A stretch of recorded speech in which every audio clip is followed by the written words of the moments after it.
52-69 صحیح حدیث ہے. کیا فرمایا صحیح بخاری کی حدیث کہ ان اللہ تجاوز عن امتی ما حدثت به انفسها، جو میری امت کے لوگ دل میں خیال کرتے ہیں اس پہ پکڑ نہیں ہے، تجاوز ہے. اللہ نے ان کو چھوڑ دیا ہے ما لم تعمل وتتکلم، اس وقت تک ذہن میں رکھیں، اس وقت تک جب تک وہ دل میں آنے والے خیالات وسوسوں پر عمل نہ کر دے یا ان کو زبان سے ادا نہ کر دے، تتکلم، اس بات کو پھیلانے نہ لگ جائے. غور کریں ذرا، ما لم تعمل وتتکلم، دل میں جتنے بھی خیال آئے ہیں اس پہ اللہ کی پکڑ نہیں ہے اس وقت تک جب تک ان خیالات پہ آپ عمل پیرا نہ ہو جائیں، یا ان خیالات کو آپ کلام کی صورت میں جب آپ نے زبان سے ادائیگی کر دی دل کے خیالوں کی تو اس پہ پکڑ ہوگی. جب آپ نے ان دل کے خیالات پر عمل پیرا ہو گئے تو خدا کی پکڑ آ جائے گی، خدا کے ہاں آپ مجرم قرار پائیں گے. لیکن دل کے انفسہا، جو آپ کے نفس میں وسوسے آتے ہیں، خیالات آتے ہیں، برے ہیں یا اچھے ہیں، اللہ نے اس کو مرفوع القلم قرار دے دیا ہے، اس سے قلم اٹھا لیا ہے، اس پہ پکڑ نہیں ہوگی جب تک ان پہ. اچھا، اسی طرح دوسری حدیث ہے، بہت بڑی بات ہے، سنن ابن ماجہ کے، ان اللہ تجاوز عن امتی، تین چیزیں ارشاد فرمائی ہیں، تین چیزیں. ان امتی الخطا، غلطی، بھول چوک کہتے ہیں نا جسے، بھول چوک سے غلطی ہو گئی، اللہ اس سے بھی معاف کر دے گا. والنسیان، بھول چوک ہو گئی یا غلطی ہو گئی. ایک آدمی جرم کرتا ہے، اس کو سمجھ آ جاتی ہے میں غلطی کر رہا ہوں، جب وہ اس کو یہ ندامت ہو جاتی ہے نا کہ میں غلط کر رہا ہوں، اللہ اس کو معاف کر دیتا ہے. جس کو ندامت ہو جائے اپنے جرم پر، اللہ اس کو معاف کر دیتا ہے. اور دوسری چیز والنسیان، بھول کے کوئی جرم ہو جائے، غلطی ہو جائے، حرام کھایا جائے یا کوئی غلط بات ہو جائے، اللہ اس سے بھی معاف کر دیتا ہے جو بھول کے ہو جائے. تیسری چیز بڑی اہم ہے، وَاسْتُكْرِهُ عَلَيْهِ، یہ بڑی اہم بات ہے اور یہ ہمارے معاشرے سے لگی ہوئی ہے. وَاسْتُكْرِهُ عَلَيْهِ کیا ہے؟ جس پر مجبور کر دیا جائے. اب تصویر حرام ہے شناختی کارڈ پہ، اس کے مجرم ہم نہیں ہیں. سود حرام ہے، سود حرام ہے، لیکن پاکستان کے قانون میں اور ریاست میں سود چلتا ہے. وَاسْتُكْرِهُ عَلَيْهِ، ہمیں مجبور کر دیا جاتا ہے. رشوت حرام ہے، کوئی افسر ہمیں مجبور کر دیتا ہے.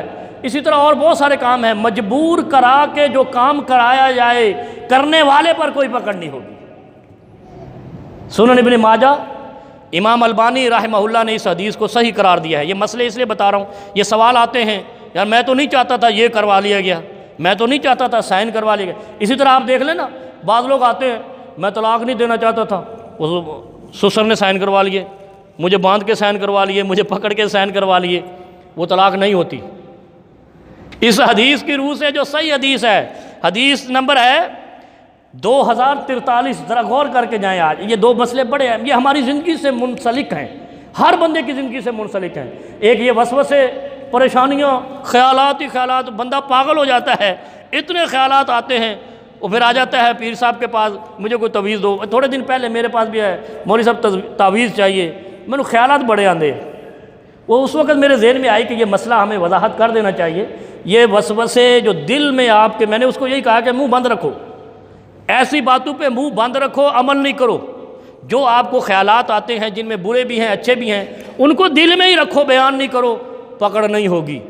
اور اللہ سے استغفار کرتے رہو، ذکر کرو. جب خیالات آتے ہیں تو سب سے بہترین دل کو دھونے کا، میں نے واشنگ مشین بتائی تھی ایک جمعہ پہلے، کئی جمعے پہلے بتائی تھی کہ واشنگ مشین اللہ نے لگائی ہے دلوں کو دھونے کی، اور وہ کیا ہے؟ استغفر اللہ کا 100 مرتبہ پڑھنا. جو آدمی 100 مرتبہ استغفر اللہ دن میں پڑھتا ہے اس کے دل میں برے خیال آ ہی نہیں سکتے. اور دن میں کہہ رہا ہوں، لوگوں نے ورد بنا رکھے ہیں، اتنے بجے اتنا دفعہ پڑھنا ہے، او بھائی اس کی کوئی حد نہیں ہے، صرف 100 مرتبہ کہا ہے بس. فی الیوم، ایک دن کے اندر آپ نے استغفار 100 مرتبہ کرنا ہے انشاءاللہ. جب نبی علیہ السلام نے فرمایا ہے تو غلط نہیں ہے، پھر سچ ہے. یہ عقیدہ اگر ہے تو آپ مومن ہیں، اگر یہ عقیدہ نہیں ہے تو مومن ہی نہیں رہے. عقیدہ یہ ہونا چاہیے نبی علیہ السلام نے فرمایا. پھر اس کا مطلب ہے اگر ہم استغفر اللہ بھی 100 دفعہ پڑھتے ہیں پھر بھی ہمارے دل میں برے خیالات آتے ہیں، پھر ہم خالص نہیں ہیں، پھر ہمارا دھیان اس طرف نہیں ہے جو چیز ہم پڑھنا چاہتے ہیں. اگر اس دھیان سے پڑھا جائے تو پھر اللہ تعالیٰ اس دل کو دھو دیتا ہے. کیا فرمایا؟ وَاسْتُكْرِهُ عَلَيْهِ، تعویذ دے دو، خیالات بہت آتے ہیں۔ میں نے کہا اس بات پہ آپ منہ بند رکھو، عمل مت کرو، یہ خیالات استغفار سے دھل جائیں گے۔ اسی طرح وہ طلاق کا مسئلہ میں نے بتایا، زبردستی کی طلاق نہیں ہوتی اس حدیث کی روح سے، وَاسْتُكْرِهُ عَلَيْهِ، جو زبردستی کر کے مجبور کر، تکرہو کہہ رہا ہے، تکرہو کا معنی کیا ہے؟ کراہت، جو ناپسند ہو وہ کروا لیا جائے، بس اتنا۔